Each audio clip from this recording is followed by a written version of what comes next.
How's it going, guys, and welcome back to the first video on the channel for 2021, and we are back with a bi-weekly news roundup video, the same series that's been going on the channel for about 4 or 5 months now. This is the series where every 2 weeks we round up the latest in Star Wars game news. Now this video is a little bit late because things went a little bit quiet for Star Wars games, mainly due to the holiday period and all that, but there is still a fair bit that needs to be covered today.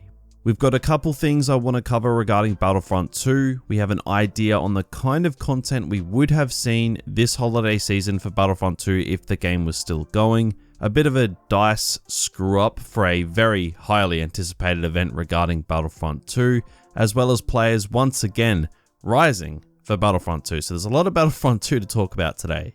Now we've also got some details on LEGO Star Wars The Skywalker Saga, as that game will be coming this year, and we have some details on a possible release date.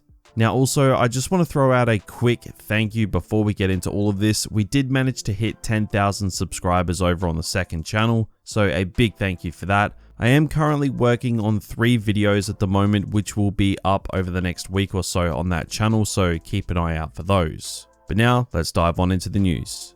So we'll get into the failed event for Battlefront 2 first, as that kinda has ruffled a lot of feathers in the Battlefront 2 community, to put it lightly, and from what I can tell at the time of recording, this is still not fixed. Now for those of you who don't know, the Unlimited Power event is a special event that Battlefront 2 has. It's very rare, it doesn't come around very often, in fact it's only actually meant to be twice a year, May the 4th for obvious reasons, and January 1st. Now, obviously, given the nature of Battlefront 2 coming to an end, these kind of events, especially this one, seeing as it is the biggest event the game has at the moment, people really do look forward to this stuff, and it basically just changes how Battlefront 2 is played. There's no limit on the amount of heroes that can spawn in, spawn timers go to 0, reinforcements are worth barely any battle points, it's just pure carnage and chaos.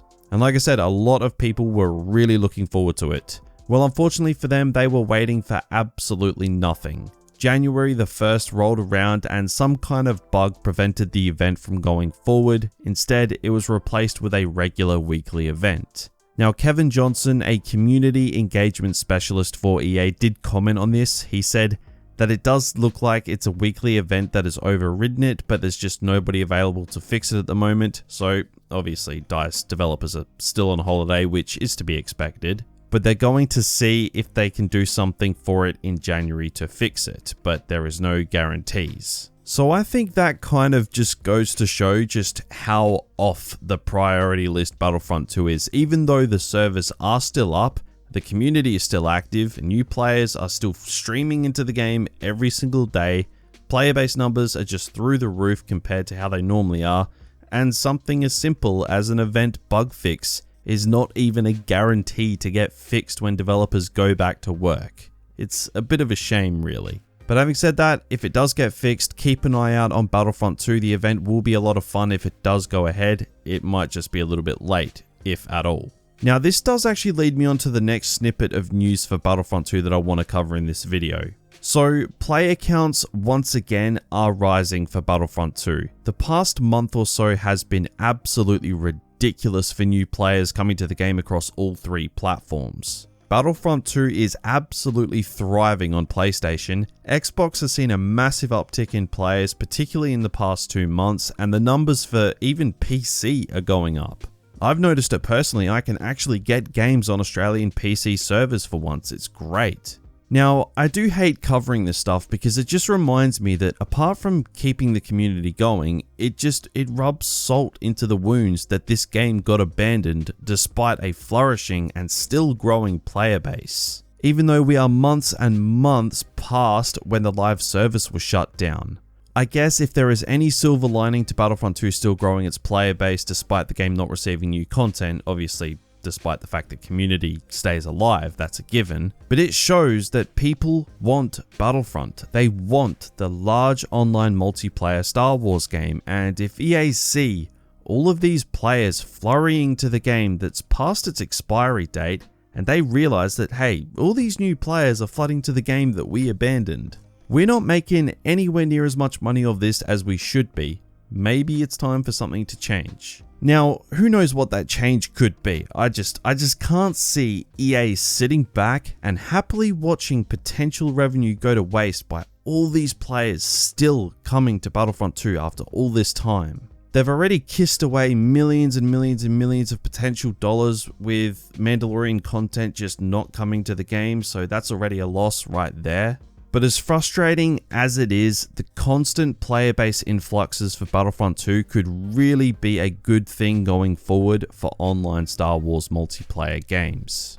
Now quickly moving on, and the last brief thing I wanted to touch on in regards to Battlefront 2, this part really isn't news, I do want to say that, but I wanted to throw it in this video anyway because why not?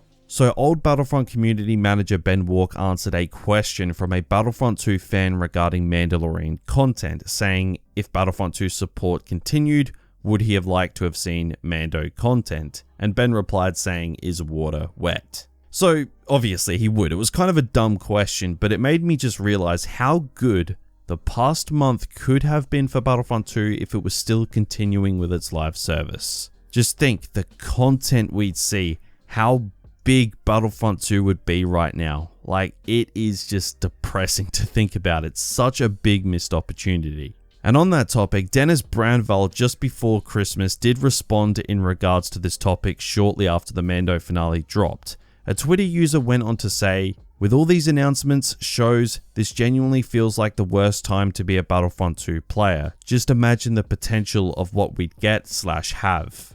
And Dennis, who is normally very silent on Twitter, actually retweeted this comment saying, I know. It's just really so depressing to think about this sort of stuff. And like I said, I know this part wasn't news, but I wanted to throw it in here because if I'm going to go down in sadness, you're all coming with me.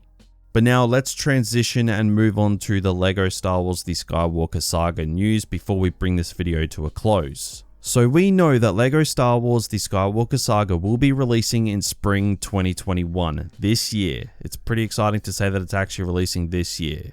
That is the official release time frame given the delay it received due to 2020 just being a piece of garbage. Now, there was a GameStop leak over on Reddit regarding a potential release date for the game, and this release date does line up with the game's supposed official release time frame. So a Reddit user found this at his local GameStop. It's one of those placeholder box things that these kind of stores have for games that are to be released but aren't in store yet. And the release date on this box says May 31st, 2021. So that is in line with the spring release date, which was made official, but I find it odd. That is literally right at the end of spring, like the final day. Or unless I'm tripping or something because US seasons are different to Australia's. I don't know. But I am pretty sure that that is the last day of spring, so it's kind of weird. It is going to be kind of annoying if this does end up being the actual release date for the game, just knowing that it's coming in spring, but just on the very last day. Now, this could just be a placeholder date, but I just don't see the point of putting a placeholder date there if it's literally the final day of spring, so I don't know. This one is strange. It could very well be the release date of the game, absolutely. But let me know down in the comments what you guys think of all of that. But guys, that's about all for the news we have for Star Wars games in this roundup video. Nothing crazy. It was expectedly quiet over the holiday period. I do expect news to start ramping up for Star Wars games relatively soon though. This year should be a really big year for Star Wars games in terms of LEGO Star Wars coming out and a bunch of announcements, hopefully. And coming back off the dumpster fire of 2020, I'm sure we could all use some good news for our Star Wars games because it's been pretty lean for a long time. But rest assured, if anything does happen, you can guarantee I will be covering it right here on the channel, so make sure you are subscribed with notifications on so you don't miss a thing. And if you're down to see more from me when it comes to Star Wars films and TV, then feel free to check out my second channel. But that's going to pretty much do it for me today. Thank you all for watching, and have a good one.